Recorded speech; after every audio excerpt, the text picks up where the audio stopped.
everybody. Pause the music.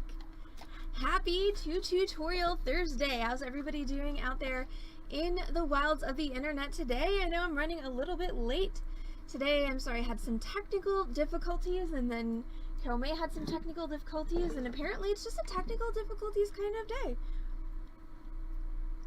here at the Beading Dreams. But I'm super incredibly happy to be here with each and every one of you this afternoon. So I am going to complete our lunch order, and then we're going to get started on this project. This is our Orphan earring charm bracelet. So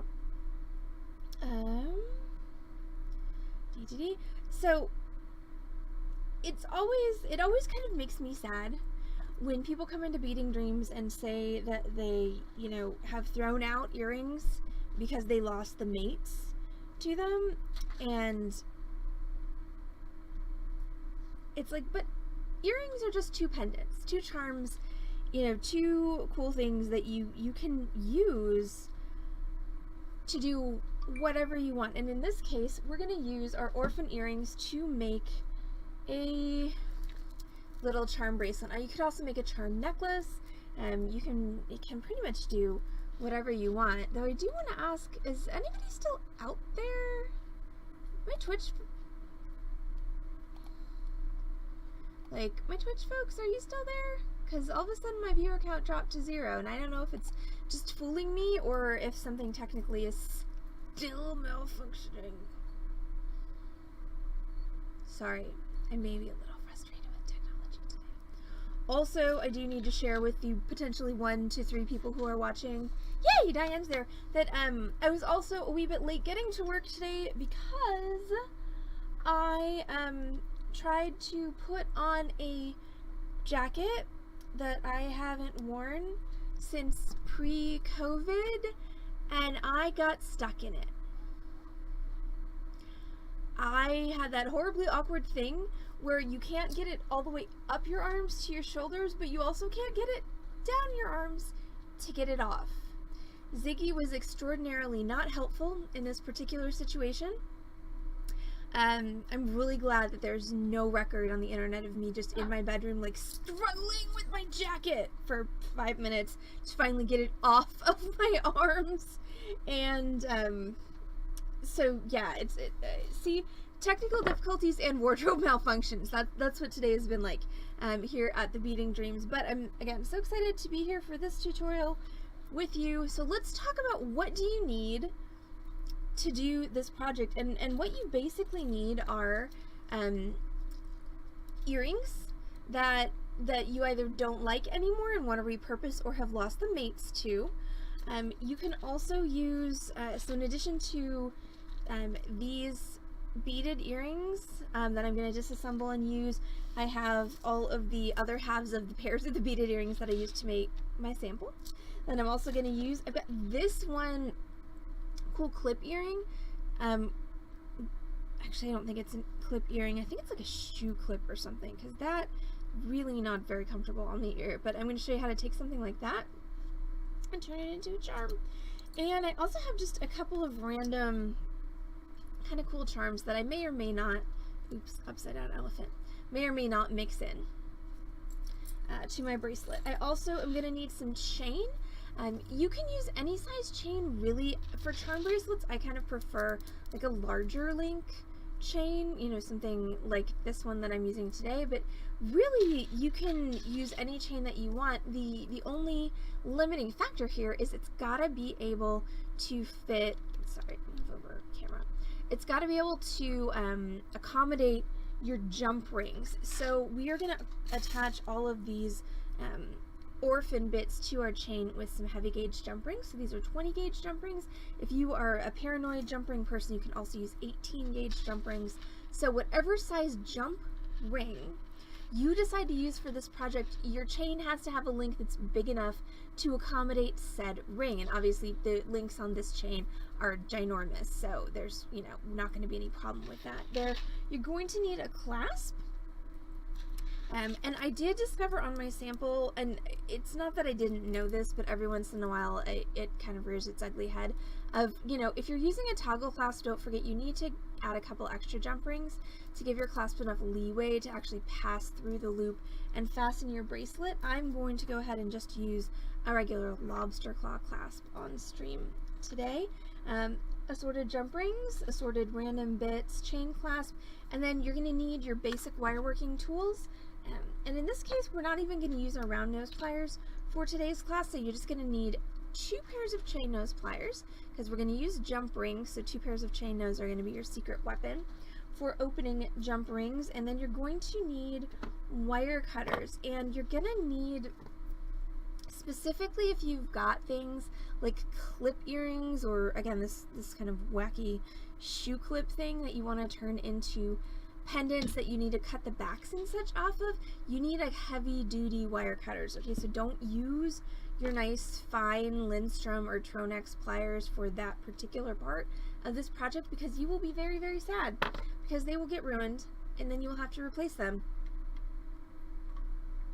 which is a bummer because they are very expensive. So let me start by taking my existing pair of earrings and my clip earring and disassembling them, turning them into charms. So for something that's a beaded earring like this, it's really, really simple. All you really need to do is just open up your ear wire and remove it, and there you go. That's ready for a jump ring.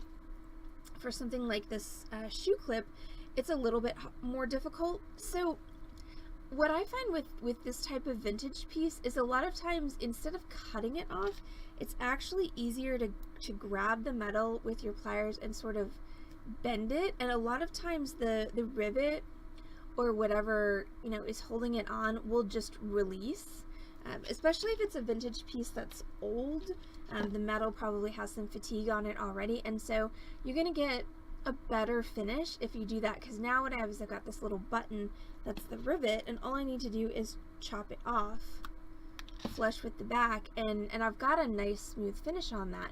Whereas if I had kind of chopped off that shoe clip, I would then have a bunch of jagged metal that I'd have to deal with. So whenever possible, removing the entire finding is always going to be your preferable method of conversion. If you can't do that, then of course, you know, then you're going to have to cut it off, and then you may have to employ sandpaper or files or things like that to sort of file things down. And then I'm going to go ahead and add a jump ring to this. I've got some antique brass jump rings here, so I'm just going to open that up, and this one is well suited for that because it's got lots of little holes, so I can just put that through and close it up. So again, when you're doing jump rings, 2 pliers are your friend. And now voila! Shoe clip has turned into a charm and is ready to be attached to your bracelet. Now, as far as like sterling silver earrings, you know, cast pieces, things like that, a lot of times, even if you have like a sterling silver cast earring, it usually, there's a loop at the top that's attached to an ear wire, or there's, you know, kind of a hinge component. So usually you can, you know, remove the part that goes through your ear, and you'll find that you have a pendant or charm piece that's ready-made, ready to go. You just kind of have to look at your earring and know, you know, where are the joints, where are the you know, places where this goes together. And I'm actually going to abandon you for 1 second and see if I can find real quick a silver earring. I have thoughts about the fact that this might be a fruitless quest. Okay, be right back.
Okay, I found it. I'm amazed that I actually found it. But just a couple of other situations that may, you know, arise when you have earrings that aren't beaded. So for something like, say, this. Okay, this is a really pretty cast sterling silver earring. And if I wanted to harvest this to make it a pendant, basically my pendant here, it's attached but it's not soldered onto this little hinge component. So what I could actually do is bend that open, remove this, bend it closed, put a jump ring through it, and then I actually could cut off the ear wire and use that little area to attach my jump ring to secure this onto a bracelet or a necklace. Something like this, it's, you know, it's tempting to be like, well, again, there's a post on there, I can't do anything with that, but you really can. Once again, cut that post off, flip it upside down, and you've got a really fun charm. And once again, this loop here is open, so I can open that up and I can take this piece off and I can make that into a charm as well. So there's really a lot of things that you can do with earrings that have lost their mates, even if it seems like it, you know, it doesn't have any purpose in life other than to be an earring. Sometimes you just have to sort of literally flip the script, like look at it upside down, you know, find the connections, see where they are, think about cutting things off and, you know, adding jump rings and wire wraps. And you can wind up with some pretty cool stuff.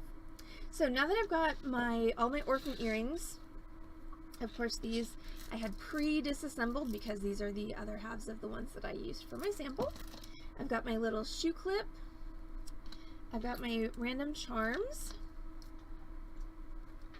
And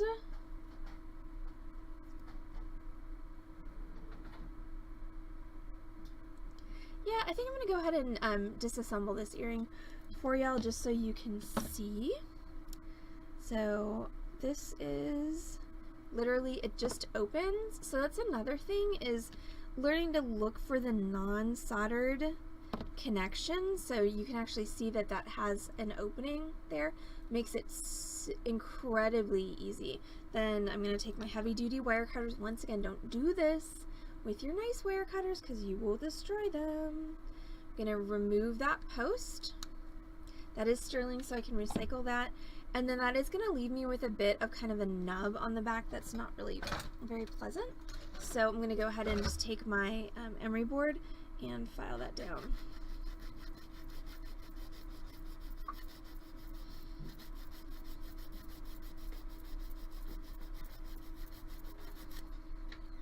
Okay, so now that's not so stabby anymore, and now I have a nice little charm that I can add into my charm bracelet. And let me real quick just decide, what am I actually going to use here?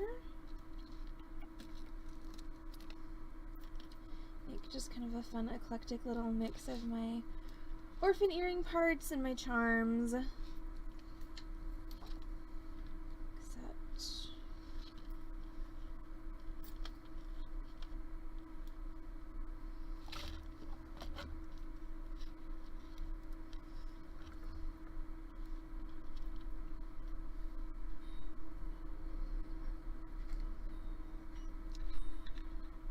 I think we're going to go with that little selection today. Okay, so this is, so I've got my charms and I kind of laid them out. Of course, I managed to do it completely off camera because I'm awesome like that. So there we go. So now I'm going to start attaching these onto my charm bracelets. So your typical length for a bracelet for an average size woman is going to be 7 inches. Don't forget your clasp is going to add length. So my clasp is measuring out at about 1/2 inch. So I'm going to cut myself 6.5 inches of chain. 2, 3, 4, 5, 6, 7, 8. Also, it's going to be a lot easier if you have an odd number of charms.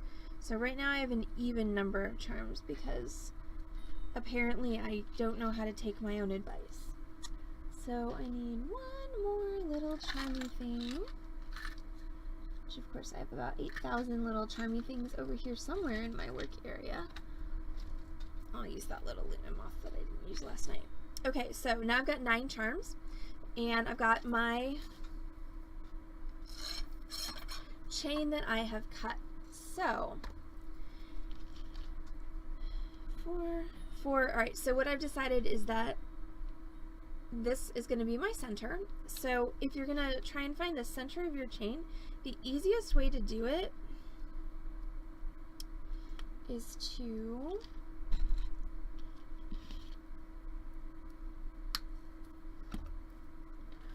fold your chain in half and find the link that's in the middle, and then I'm going to take my center charm, which once again is my little converted shoe clip, and I'm going to put it on that center link. So I'm going to take my 2 pairs of chain nose pliers, and I'm going to grab on my jump ring, one on either side of the opening, and I'm just going to twist it open like so. So what I've done is I've created an opening here without destroying the roundness of my jump ring. I'm going to drop that onto my chain, and then I'm going to close it up. Now, I have no problem with mixing my metals, so some of you out there may be having eye twitches because it's a gold charm on a silver chain. On something eclectic like this, that's not something that bothers me. If it is something that bothers you, obviously that's totally fine. You just, need to make sure you curate your metals in a way that doesn't make your eyes twitch. It's as simple as, oh my goodness. Well, now there are lots of jump rings on the floor. Thankfully, there were lots of jump rings. Oh, you did? I did. It was like Mardi Gras for jump rings. It was like Mardi Gras for jump rings, exactly. And now they're on the floor of my streaming area. Well, it's better than the cheese curds that we couldn't find over here. Oh, right. We do need to find those today. Yes. Yes. Yesterday, last night, in between streams, I was kindly trying to share some of my fried cheese curds with Heather, except for the fact that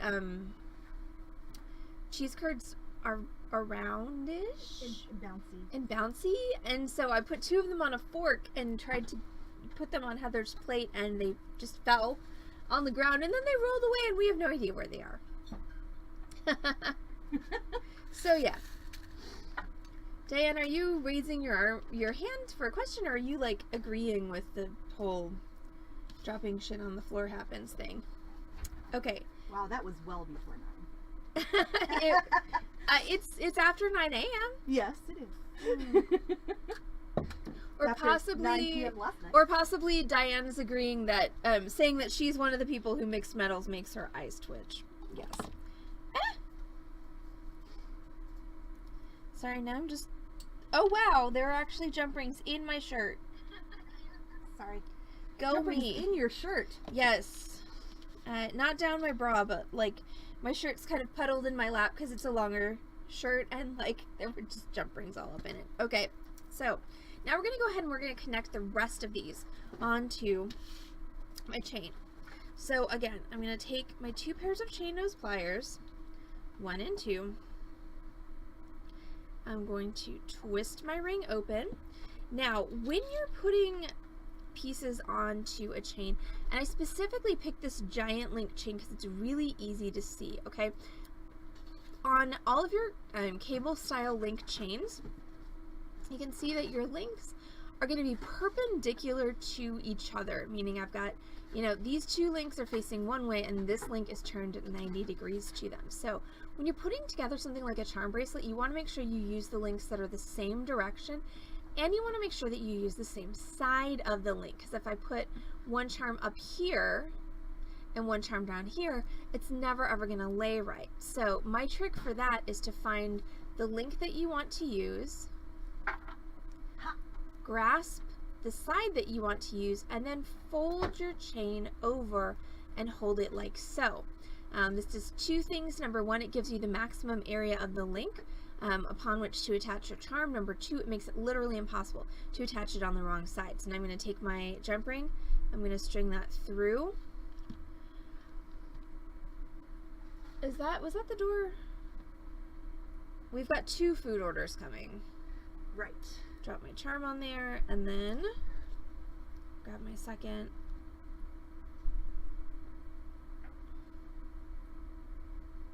And when you're closing your jump rings, make sure you close them so there's no space in between, okay?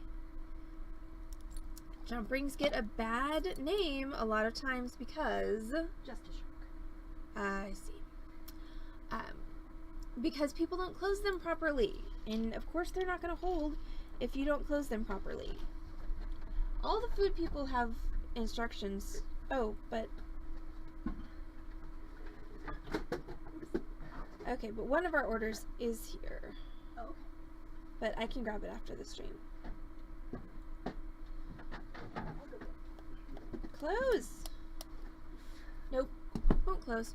Okay, so anyway, I'm going to continue this for the rest of my charms. And since we've already got people pulling on the door, I'm going to try and make this quick. So we're going to go open, charm on your ring. So what's my next link of chain that I'm going to use? It's going to be this one here. So again, just fold it over, attach your jump ring, and close.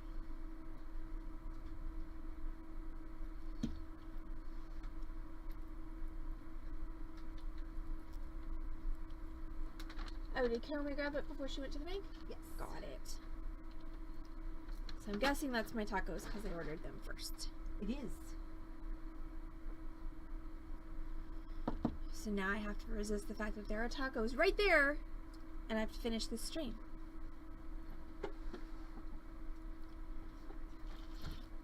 And then deal with the customers, and then at some point I will get to stuff my face with tacos.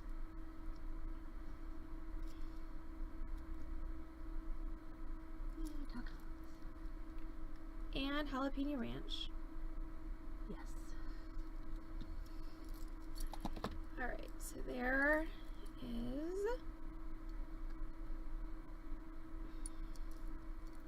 half of my charm bracelet done. Now I'm just going to do the same on the other half. And anybody who's like, you did a really bad job closing those jump rings, that one at the end there, I blame the tacos. They're taunting me. Their taco-y goodness. Alright, so now I'm going to repeat on the other side of my charm bracelet. So my 3 links that I'm going to be using are going to be this one, and this one. Which means that I don't need that extra charm after all. I'm using 6mm heavy gauge jump rings for this. You can use 4mm as well if that's what floats your boat.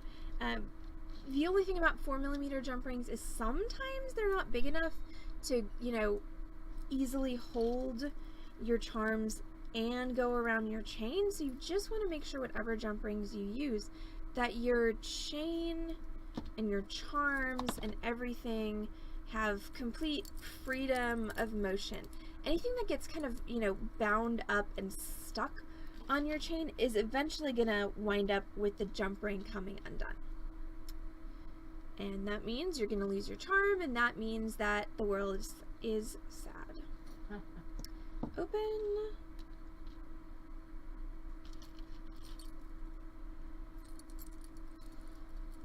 There. Oh, good lord. Okay, I'm almost done. Alright, last one open. And this was my charm that I made from the earring. Put that on there. Close it up. Okay, and the last thing that I need to do is put on my clasp. So there's my little charm bracelet all assembled. Here's a cool thing with a big chain like this is you don't actually need a receptacle for your clasp to clasp into. So I'm going to go ahead and just open that and attach my lobster claw clasp. Make sure I close it nice and tight. And then what I can do is I can actually fasten my lobster claw directly into the end link of my chain. This also gives me a little bit of facility to adjust, so I could clip it into this link or this link or this link if I needed my bracelet to be shorter. So, all right, since apparently we've got 4 people waiting outside the door for us to open in 1 minute, I'm going to say that's this afternoon's stream. Thank you so much for hanging out with us on our slightly late start due to technical difficulties and wardrobe malfunctions. Orphan earring charm bracelet, but I hope that I have shown you that if you lose an earring, it doesn't have to go in the trash. You can repurpose it into something awesome. So I'm Allison from Beading Dreams in Dallas, Texas, and you can catch us back on this channel, twitch.tv/Beading Dream this evening at 6 p.m. for our Torch Thursday class. I'm going to be finishing my stamped sun and soldered pendant from last night's tutorial because that was a 2-parter, so hopefully I'll see each and every one of you. Thank you, Michelle. Thanks for watching. Hopefully I'll see each and every one of you on the stream tonight to see me play with fire. And once again, it could always turn into an episode of Allison Screws Up on the Internet, so you're just going to have to tune in and find out. All right, everyone have a great Thursday afternoon. I'm going to go help Carol May with the influx of customers, and we'll see y'all back on this channel, twitch.tv/Beading Dream, tonight at 6.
trust takes time.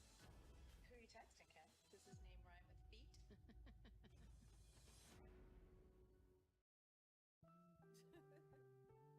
It feels good having someone on your side to care for, be there for life's twists and turns that it has in store. 'Cause it's the little moments where we show how much we care, and with so much to protect each day, a little goes a long way. Nationwide is on your side. I'm a big, fat speed freak. And with Frontier's Fiber 2 gig speed, I'm unstoppable. Max speed, everyone. I'm already there. Catch me. Be unstoppable with the insane speed of new Frontier Fiber 2 gig internet.